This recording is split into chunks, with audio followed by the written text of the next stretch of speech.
دوسرے سال سے پڑھنا شروع کرتے ہیں کہ نماز میں سنتیں کیا کیا ہوتی ہیں. دوسرے سال سے ان کے نصاب میں یہ بات داخل ہوتی ہے. لیکن دور حدیث تک پہنچ گئے، دور حدیث سے فارغ بھی ہو گئے، مگر ان سنتوں کا پر عمل کی توفیق نہیں ہوتی اور اس کا دھیان نہیں ہوتا، اس کا اہتمام نہیں ہوتا. یہ بڑے ہی افسوس کی بات ہے، کیونکہ علم تو اسی لیے حاصل کیا جا رہا ہے تاکہ اس کے اوپر عمل کیا جائے. اگر سنت کی اتباع کا اہتمام نہیں ہے تو پھر علم کا فائدہ کیا ہوا؟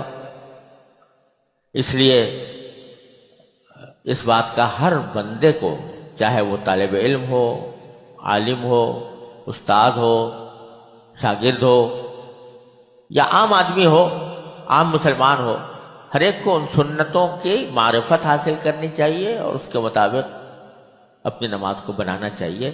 یہ پہلا قدم ہے خشوع حاصل کرنے کی طرف. اسی میں یہ بات بھی داخل ہے کہ اعضاء جب نماز میں ہو تو اعضاء میں حرکت نہ ہو. جتنا آدمی بے حرکت کھڑا ہوگا اتنا ہی خشوع حاصل ہوگا. وَقُومُوا لِلَّهِ قَانِتِينَ قرآن کریم فرماتا ہے کہ اللہ کے سامنے جب کھڑے ہو تو قانت بن کر کھڑے ہو. قانت کی تشریح فقہاء کرام نے یہی کی ہے کہ حرکت نہ ہو. اب بلا وجہ بعض اوقات کسی خاص عذر کے بغیر لوگ ہاتھ ہلا رہے ہیں، کھجا رہے ہیں، حالانکہ اتنی کوئی کھجلی شدید نہیں ہے کہ فوراً ہی کھجانے کی ضرورت ہو. یہ سب لاپرواہی ہے جس کے نتیجے میں آدمی سنت کی برکات سے بھی محروم ہو رہا ہے اور خشوع سے بھی محروم ہو رہا ہے. یا کھڑے کھڑے آدمی ہلنا شروع کر دیتے ہیں یا ہاتھ پاؤں ہلانا شروع کر دیتے ہیں. یہ ساری باتیں جو ہیں یہ سنت کے بھی خلاف اور خشوع کو فوت کرنے والی ہیں، جن کے نتیجے میں آدمی خشوع سے محروم ہو جاتا ہے. تو خشوع کا پہلا قدم، جس کو خضوع بھی کہتے ہیں ضاد سے، وہ یہ ہے کہ اعضاء نماز کے اندر سنت کی حیات پر رہیں اور ان میں حرکت نہ ہو. وہی حرکت ہو جو نماز کی حرکت. نماز کے علاوہ جو دوسری حرکات ہیں ان سے آدمی اپنے آپ کو بچائے. یہ پہلا قدم ہے اور کر کے دیکھ لے آدمی کہ اس کا اہتمام کرنے سے خشوع کتنا حاصل ہوتا ہے اور اس سے لاپرواہی برتنے سے خشوع کس طرح فوت ہوتا ہے. اسی طرح بلکہ علماء کرام نے یہ بھی فرمایا ہے تجربہ کرنے کے بعد کہ یہ خشوع کا آغاز ہوتا ہے در حقیقت وضو سے، کہ جب وضو کر رہا ہے آدمی تو اس وقت بھی کہا گیا ہے کہ دنیا کی باتیں نہ کرو، بلکہ وضو کی طرف متوجہ ہو کر وضو کرو. اعضاء صحیح طریقے سے دھو. اعضاء کو دھوتے وقت اللہ تبارک و تعالی نے جو اجر رکھا ہے اعضاء کے دھونے پر، وضو کے اوپر، اس کا دھیان کرو.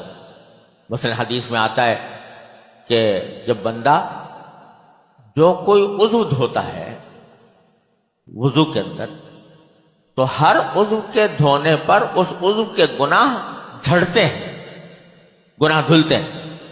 تو بزرگوں نے فرمایا کہ جب آدمی وضو کر رہا ہو تو جو عضو بھی دھو رہا ہو اس کے دھوتے وقت یہ تصور میں لائے کہ نبی کریم صلی اللہ علیہ وسلم نے فرمایا کہ جب آدمی ہاتھ دھوتا ہے تو ہاتھ سے کے گناہ جھڑتے ہیں، جب منہ دھوتا ہے تو منہ کے گناہ جھڑتے ہیں، تو میرے گناہ انشاءاللہ جھڑ رہے ہیں. یہ تصور کرو. اس تصور کے ساتھ جب وضو کیا جائے گا تو اس کے اندر جو نور پیدا ہوگا، اس سے جو کیفیات پیدا ہوں گی، انشاءاللہ وہ آگے نماز کے خشوع کے اندر مددگار ہوگی. اور وضو کے اندر مسنون دعائیں پڑھے آدمی. جو مسنون نبی کریم صلی اللہ علیہ وسلم سے معصور دعا ہے وہ ہے اللہم اغفر لی ذنبی ووسع لی فی داری وبارک لی فی رزقی. تو دعا یہ پڑھتا رہے. اور اشہد ان لا الہ الا اللہ واشہد ان محمدا عبدہ ورسولہ، یہ نبی کریم صلی اللہ علیہ وسلم سے معصور ہیں یہ دعائیں. اور بعض علماء کرام نے کچھ اور دعائیں بھی بتائی ہیں کہ ہاتھ دھوتے وقت یہ پڑھے اور پاؤں دھوتے وقت یہ پڑھے اور چہرہ دھوتے وقت یہ پڑھے. وہ اگرچہ ان مواقع پر مسنون نہیں ہیں لیکن ہیں وہ سب نبی کریم صلی اللہ علیہ وسلم کی مانگی ہوئی دعائیں. ان کو یاد کر لے، ان کو کرے. غرض وضو سے خشوع کا آغاز ہو کہ آدمی سنت کے مطابق وضو کرے اور سنت کے مطابق وضو کی طرف متوجہ ہو۔ حدیث میں نبی کریم صلی اللہ علیہ وسلم نے ارشاد فرمایا کہ پانی میں اسراف سے بچو، یعنی وضو میں پانی زیادہ مت بہاؤ، ضرورت سے زیادہ۔ یہاں تک فرمایا کہ ایاک والصرف وان کنت علی نہر جار، کہ فضول خرچی سے بچو چاہے تم بہتے ہوئے دریا کے کنارے کھڑے ہوئے ہو۔ اگر دریا کے کنارے کھڑے ہو کہ کوئی دریا سے وضو کر رہا ہے تو دریا کے پانی میں تو کوئی کمی نہیں آتی، لیکن عادت ڈلوانی مقصود ہے کہ فضول خرچی کی عادت مت ڈالو۔ یہ نہیں کہ نل جو ہے وہ بہت تیز کھول دیا اور جتنا پانی بہہ رہا ہے پوری طرح بہہ رہا ہے، چاہے ضرورت ہے یا نہیں ہے۔ اسراف سے بچتے ہوئے وضو کرو، نبی کریم صلی اللہ علیہ وسلم کے ارشاد کو مد نظر رکھتے ہوئے، اور ہر عضو کو دھوتے وقت یہ تصور کرو کہ اللہ تبارک و تعالیٰ کی رحمت سے میرے گناہ اس سے جھڑ رہے ہیں۔ جب اس طرح وضو کر کے آیا آدمی اور پھر نماز کے اندر کھڑا ہوا اور سنت کے مطابق تمام اعمال انجام دیے، اعضاء کو بلا ضرورت حرکت سے بچایا، تو انشاءاللہ پہلا قدم خشوع کا حاصل ہو گیا۔ اب دوسرا قدم ہے قلب کا سکون یا قلب کا خشوع، دل کا۔ اس کا مطلب کیا ہے؟ اس کا مطلب یہ ہے کہ آدمی دھیان دے نماز کی طرف دھیان دے، اور نماز کے علاوہ دوسری باتیں جو ہیں ان کو اپنے اختیار سے دل میں نہ لائے، اپنے اختیار سے نہ سوچے، بلکہ نماز کی طرف متوجہ رہے۔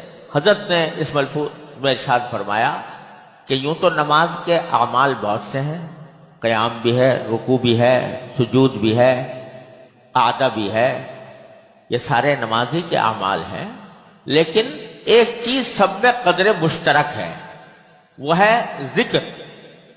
ہر جگہ ذکر ہے، یا تلاوت کی صورت میں ہے، سورہ فاتحہ پڑھنا، سورہ کے ساتھ کوئی اور صورت ملانا، یا تکبیر ہے اللہ اکبر، یا رکوع کے اندر سبحان ربی العظیم ہے، یا سمع اللہ لمن حمدہ ہے، یا سبحان ربی الاعلی ہے، یا تشہد التحیات للہ والصلوات والطیبات ہے۔ یہ سب ذکر اللہ ہے، اللہ کا ذکر ہے۔ شروع سے لے کر آخر تک نماز اللہ کے ذکر پر مشتمل ہے۔ تو چونکہ وہ ہر رکن کے اندر ہے، اس واسطے توجہ اس کی طرف متوجہ ہو جاؤ۔ الحمدللہ رب العالمین کہا تو دھیان کے ساتھ کہو، پتا ہو کہ میں الحمدللہ رب العالمین کہہ رہا ہوں، دھیان ان الفاظ کی طرف دو۔ الرحمن الرحیم کہا تو دھیان الرحمن الرحیم کی طرف ہو، مالک یوم الدین کہا تو دھیان اس کی طرف ہو۔ بلکہ ایک اور بات کا بھی اگر دھیان پیدا کر لو، جس کی طرف نبی کریم سرور دو عالم صلی اللہ علیہ وسلم نے ایک حدیث میں توجہ دلائی کہ آپ نے فرمایا کہ جب بندہ نماز کے اندر کہتا ہے کہ الحمدللہ رب العالمین، تو اللہ تبارک و تعالیٰ فرماتے ہیں حمدنی عبدی، میرے بندے نے میری تعریف کی ہے۔ گویا جواب دیتے ہیں اللہ تعالیٰ، اس کی قدر فرماتے ہیں کہ میرے بندے نے میری تعریف کی، الحمدللہ رب العالمین کہتا ہے۔ جب بندہ کہتا ہے الرحمن الرحیم، تو اللہ تبارک و تعالیٰ فرماتے ہیں اثنا علی عبدی، میرے بندے نے میری ثنا کی۔ اور جب مالک یوم الدین کہتا ہے تو باری تعالیٰ فرماتے ہیں کہ مجدنی عبدی، میرے بندے نے میری مجد بیان کی ہے، میری بزرگی بیان کی۔ پھر جب بندہ کہتا ہے کہ ایاک نعبد و ایاک نستعین، کہ اللہ ہم تیری ہی عبادت کرتے ہیں اور تجھی سے مدد مانگتے ہیں، تو باری تعالیٰ فرماتے ہیں کہ یہ جملہ میرے اور میرے بندے کے درمیان ہے۔ عجیب بات ارشاد فرمائی کہ یہ میرے اور میرے بندے کے درمیان ہے۔ کیا معنی؟ کہ یہ ایک معاہدہ ہے جو میرا بندہ مجھ سے کر رہا ہے، ایک عہد ہے جو بندہ میرے ساتھ کر رہا ہے۔ عہد یہ کر رہا ہے کہ یا اللہ عبادت کروں گا تو تیری کروں گا، مدد مانگوں گا تو تجھ سے مانگوں گا۔ تو میرے بندے کے درمیان یہ ایک معاہدے کا رشتہ قائم ہو گیا ہے اس ایاک نعبد و ایاک نستعین کہنے سے۔ وَلِعَبْدِي مَا سَأَلَ، اور اب جو میرا بندہ مانگے گا میں اس کو وہ دوں گا۔ چنانچہ آئندہ بندہ کہتا ہے اہدنا الصراط المستقیم، اے اللہ ہمیں صراط مستقیم کی ہدایت عطا فرمائیے، صراط الذین انعمت علیہم غیر المغضوب علیہم ولا الضالین۔ تو یہ صراط مستقیم کی جو دعا ہے پہلے ہی سے اللہ تبارک و تعالیٰ فرما دیتے ہیں کہ بندہ جو مانگنے والا ہے میں اس کو دے دوں گا۔ یہ ایک حدیث ہے جس میں نبی کریم صلی اللہ علیہ وسلم نے یہ بیان فرمایا۔ تو اسی لیے بزرگوں نے فرمایا کہ جب آدمی سورہ فاتحہ پڑھے تو اس کو چاہیے کہ ہر آیت پر وقف کرے، الحمدللہ رب العالمین کہہ کر وقف کرے، الرحمن الرحیم کہہ کر وقف کرے، کیونکہ یہ کوئی اچھی بات نہیں ہے کہ اللہ تبارک و تعالیٰ تو آپ کے ایک جملے کے جواب میں کچھ فرمائیں گے اور آپ اس کو توجہ دیے بغیر بھاگتے چلے جائیں۔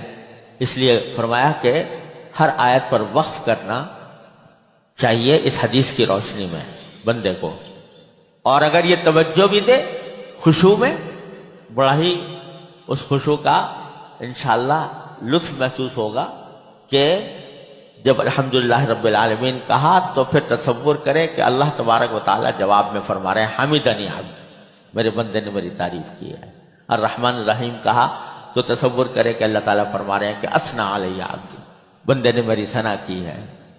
مالک یوم الدین کہے تو تصور کرے کہ باری تعالیٰ فرما رہے ہیں مجدنی عبدی۔ تو یہ الفاظ اگر یاد ہوں تو بہت اچھا، نہیں تو کم از کم اس کے معنی کا تصور کر لیں تو اس سے خشوع میں انشاءاللہ اور اضافہ ہوگا۔ بلکہ میں نے اپنے اساتذہ سے سنا کہ حضرت شیخ محی الدین ابن عربی رحمۃ اللہ علیہ کے بارے میں، شیخ اکبر محی الدین ابن عربی رحمۃ اللہ علیہ کے بارے میں نے اپنے متعدد اساتذہ سے سنا کہ انہوں نے کہیں یہ فرمایا ہے کہ میں تو جب نماز پڑھتا ہوں تو جب تک الحمدللہ رب العالمین کہنے کے بعد حمیدنی عبدی کی آواز نہیں سن لیتا اس وقت تک آگے نہیں بڑھتا۔ یعنی مجھے آواز آتی ہے حمیدنی عبدی کی، اور جب تک وہ آواز نہیں سن لیتا تو میں الرحمن الرحیم آگے نہیں بڑھتا۔ الرحمن الرحیم کے بعد جب تک اثنا علی عبدی کی آواز نہ آ جاتی تو میں آگے نہیں بڑھتا۔ بہرحال یہ ان کا مقام ہے، اللہ تبارک و تعالیٰ نے ان کو یہ مقام بخشا تھا۔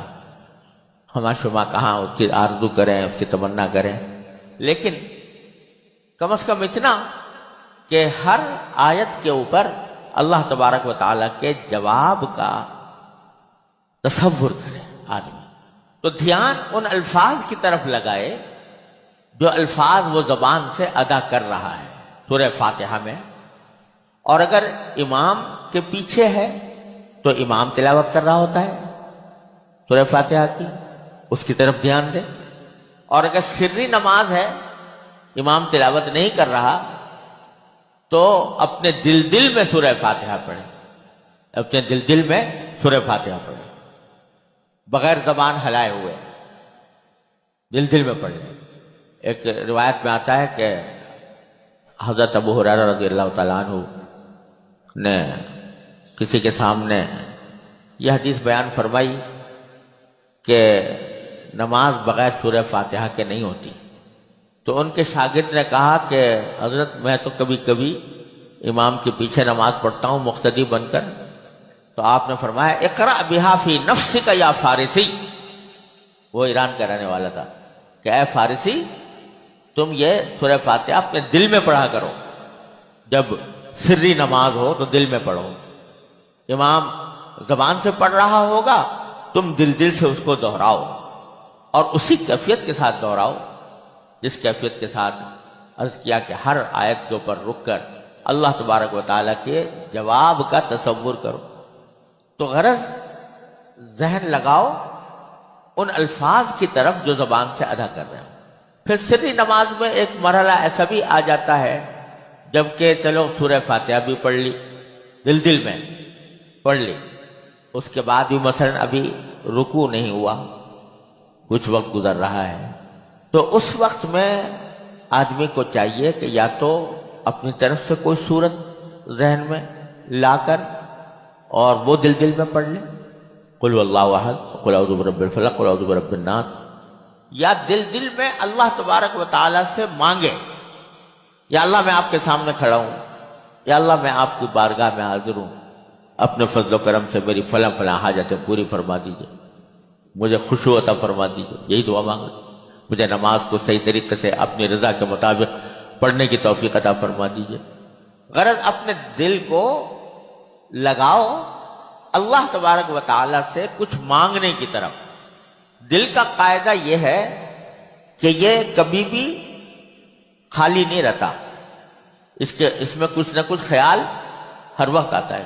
کوئی انسان ایسا نہیں ہے جس کو کسی نہ کسی وقت، ہر وقت کوئی نہ کوئی خیال نہ آ رہا ہو، وہ خیال سے خالی نہیں ہوتا۔